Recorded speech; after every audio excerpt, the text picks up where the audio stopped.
Hi everyone, आपका एक बार फिर से नए वीडियो में स्वागत है। सो फ्रेंड्स, आइए देखते हैं महाजनपद काल जो 600 ईस्वी पूर्व से लेकर 325 ईसा पूर्व के बीच के काल को माना जाता है। इससे रिलेटेड 40 इम्पोर्टेंट क्वेश्चनों को जो आने वाले अनेक प्रकार के एग्ज़ामों में पूछे जाएंगे। तो फ्रेंड्स, आप वीडियो को शुरू से लेकर अंत तक ज़रूर देखें और इन क्वेश्चनों को रट जाए। और चलिए दोस्तों, पहला क्वेश्चन देखते हैं और ये महाजनपद काल का पहला पार्ट होगा। इसका हम पहला क्वेश्चन देख रहे हैं। कह रहा है कि सूची 1 को सूची 2 से सुमिलित कीजिए। सूची 1 में है महाजनपद और सूची 2 में है राजधानी। तो गांधार की राजधानी थी तक्षशिला, सूरसेन की राजधानी थी मथुरा और वत्स की राजधानी थी कौशाम्बी तथा कौशल की राजधानी थी श्रावस्ती। तो इसका राइट आंसर हो जाएगा ऑप्शन नंबर ए हो जाएगा। अगला क्वेश्चन देखते हैं दोस्तों। हर्यक वंश के किस शासक को कुणिक कहा जाता था? तो हर्यक वंश के अजात शत्रु को कुणिक कहा जाता था। ऑप्शन नंबर सी इसका राइट आंसर हो जाएगा। अजात शत्रु को कुणिक कहा जाता था। किस शासक ने गंगा एवं सोन नदियों के संगम पर पाटलिपुत्र नामक नगर की स्थापना की थी? तो इसका राइट आंसर हो जाएगा उदयन ने की थी पाटलिपुत्र की स्थापना, जो गंगा और सोन की नदियों के तट पर था। Option number b correct answer हो जाएगा। नेक्स्ट क्वेश्चन देख लेते हैं। शिशुनाग वंश का वह कौन सा शासक था जिसके समय में वैशाली में द्वितीय बौद्ध संगीति का आयोजन किया गया? उसे काकवर्ण के नाम से जाना जाता है। तो इसका राइट आंसर हो जाएगा कालाशोक। Option number b correct answer हो जाएगा कालाशोक। अगला क्वेश्चन देखते हैं। 323 ईस्वी पूर्व में सिकंदर महान की मृत्यु हुई थी, यानी कि सिकंदर महान की 323 ईस्वी में मृत्यु बेबीलोन में हो चुकी थी। Option number b correct answer हो जाएगा। अगला क्वेश्चन है। सिकंदर महान एवं पोरस या पुरु की सेनाओं ने निम्नलिखित में से किस नदी के आमने सामने वाले तटों पर पड़ाव डाला हुआ था? तो इसका करेक्ट आंसर हो जाएगा झेलम नदी के पास सिकंदर महान एवं पुरस की सेनाओं ने अपना पड़ाव डाला हुआ था। Correct answer option number b हो जाएगा। अगला देख लेते हैं।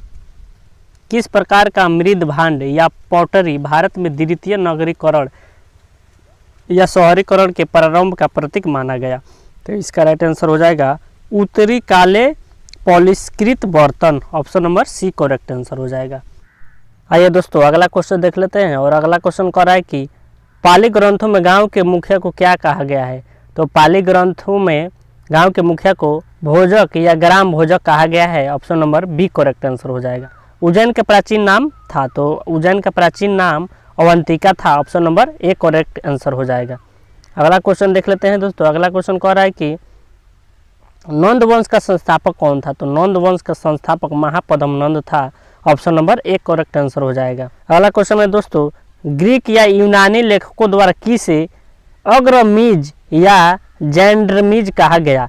तो इसका करेक्ट आंसर हो जाएगा घनानंद को अग्रमीज या जैंड्रमीज कहा गया है। Option number D correct answer हो जाएगा।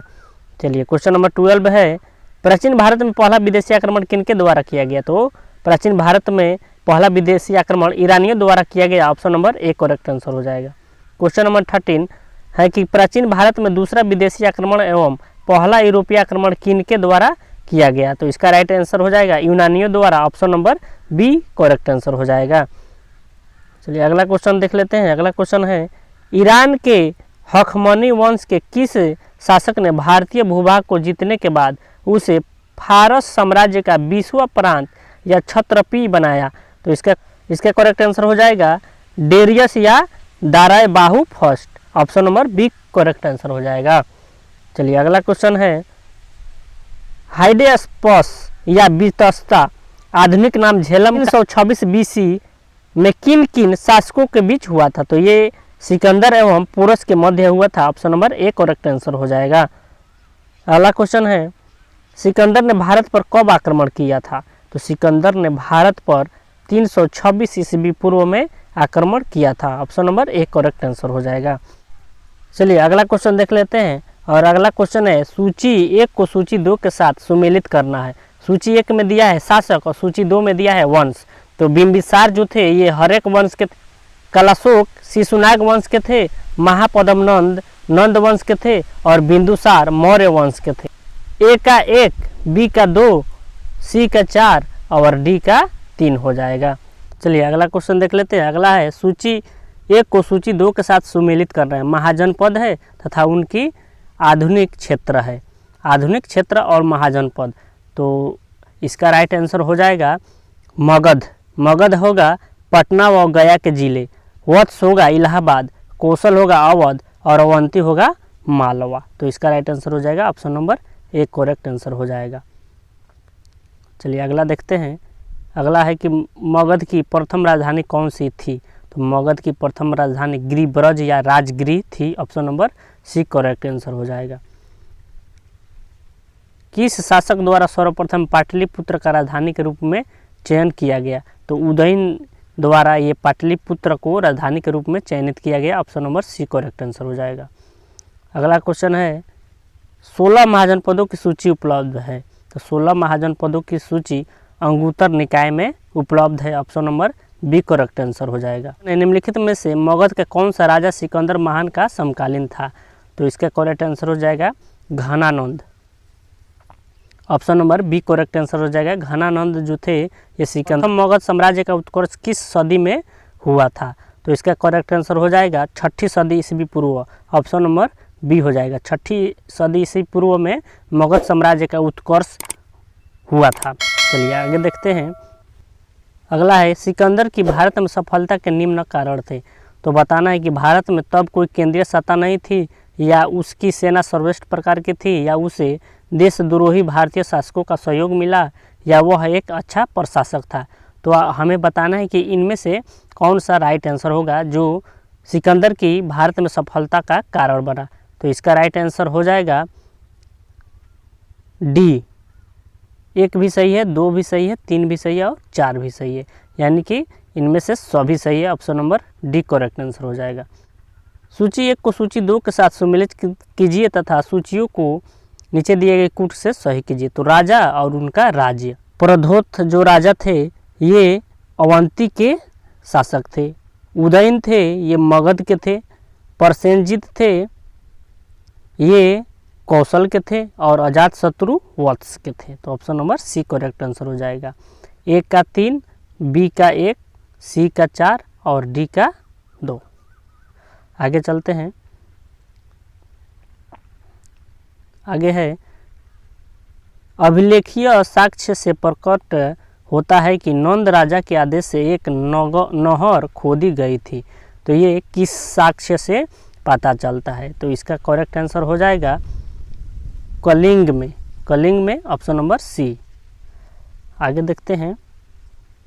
पहला ईरानी शासक जिसने भारत के कुछ भाग को अपने अधीन किया था तो वो कौन थे। तो ये थे Darius. Option number c correct answer हो जाएगा। डेरियस जो थे ये प्रथम ईरानी थे, इन्होंने भारत के कुछ भागों को अपने अधिकार में कर लिया था।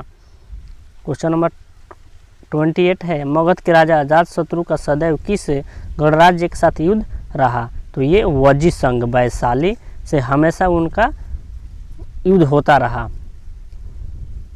आगे देखते हैं। वजी संघ के विरुद्ध मगध राज्य के किस शासक ने प्रथम बार रथमुसल यानी कि एक ऐसा रथ जिसमें गद्दा जैसा हथियार जुड़ा था तथा महाशील कंटक जो पत्थर फेंकने वाला एक युद्ध यंत्र था नामक गुप्त हथियारों का प्रयोग किया। तो इसका करेक्ट आंसर हो जाएगा अजातशत्रु ने किया था। इन सभी हथियारों का उपयोग अजातशत्रु ने किया था। Option number A right answer हो जाएगा। अगला है नंद वंश का अंतिम सम्राट कौन था। तो नंद वंश का अंतिम सम्राट घनानंद था। Option number b correct answer हो जाएगा। आगे चलते हैं। भारत में सिक्कों या मुद्रा का प्रचलन कब हुआ। तो 600 ईस्वी पूर्व में सिक्का का प्रचलन हो गया था। Option number c. निम्न राजाओं पर विचार कीजिए। अजातशत्रु, बिंदुसार और प्रसेनजित, इनमें से कौन कौन बुद्ध के समकालीन थे। तो इसका राइट आंसर होगा ऑप्शन नंबर सी 1 और 3, यानी कि अजातशत्रु और प्रसेनजित ये बुध के समकालीन थे। Option number c right answer हो जाएगा। क्वेश्चन नंबर 33 है, 6ठी सदी ईसा पूर्व के दौरान सबसे बड़े राज्यों के उदय का मुख्य कारण क्या था? तो इसका राइट आंसर होगा option number A, Uttar Pradesh और बिहार में व्यापक पैमाने पर लोहे का उपयोग। Option number A correct answer हो जाएगा। अगला क्वेश्चन है, मगध सम्राट बिंबिसार ने अपने राजवैद्यजीवों को किस राज्य के राजा की चिकित्सक के लिए भेजा था? तो इसका करेक्ट आंसर हो जाएगा अवंती के राजा को चिकित्सा करने के लिए सम्राट बिंबिसार ने जीवक को भेजा था। Option number c correct answer हो जाएगा। अगला देख लेते हैं, किस शासक ने अवंती को जीतकर मगध का हिस्सा बना दिया था? तो इसका राइट आंसर हो जाएगा शिशुनाग ने। Option number c correct answer होगा। शिशुनाग ने अवंती को जीतकर मगध का हिस्सा बना लिया था। आगे चलते हैं, किस मगध सम्राट ने अंग का विलय अपने राज्य में कर लिया था? तो बिंबिसार जो थे। Option number A correct answer हो जाएगा। इन्होंने अंग का विलय अपने मगध साम्राज्य में कर लिया था बिंबिसार ने। Option number A correct answer होगा। आगे चलते हैं, शिशुनाग ने किस राज्य का विलय मगध साम्राज्य में नहीं किया? तो इसका करेक्ट आंसर हो जाएगा ऑप्शन नंबर डी, काशी को इन्होंने शिशुनाग ने अपने साम्राज्य में नहीं मिलाया था। चलिए दोस्तों आगे चलते हैं, काशी और लिच्छवी का विलय मगध साम्राज्य में किसने किया? तो Ajatashatru. Option number b correct answer हो जाएगा। अगला क्वेश्चन है, मगध साम्राज्य के बारे में कौन सही नहीं है? तो बताना है कि मगध साम्राज्य के बारे में इनमें से कौन सही नहीं है। तो ऑप्शन दे रखा है, ऑप्शन ए में है, पुराणों एवं महाकाव्यों के अनुसार इसकी स्थापना बृहद्रथ ने की। और बी ऑप्शन है, महापद्मनंद ने इसे सर्वाधिक विस्तार प्रदान किया तथा सर्वक्षत्रांतक यानी कि क्षत्रियों का अंत करने वाला एवं इकराट की उपाधि धारण की। और ऑप्शन सी में है, गिरिब्रज, राजगृह, पाटलिपुत्र एवं वैशाली क्रम से इसकी 4 राजधानियां बनी। और डी में है, इनमें से कोई नहीं। तो इसका करेक्ट आंसर हो जाएगा ऑप्शन नंबर डी, इनमें से कोई नहीं है। चलिए आगे चलते हैं। अगला क्वेश्चन है, और ये इस वीडियो का अंतिम क्वेश्चन होगा, और ये हमारा पार्ट नंबर 1 था। इसके बाद हम इसका पार्ट नंबर 2 लेकर आएंगे। तो दोस्तों ये वीडियो आपको कैसी लग रही है आप ज़रूर कमेंट बॉक्स में कमेंट करें।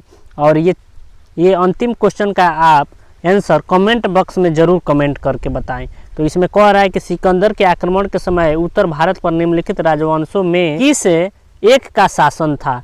तो ऑप्शन ए में है नंद, बी में है मौर्य, और सी में है शुंग, और डी में है कौरव। तो आपको इस क्वेश्चन को कमेंट बॉक्स में इसका आंसर कमेंट जरूर करें।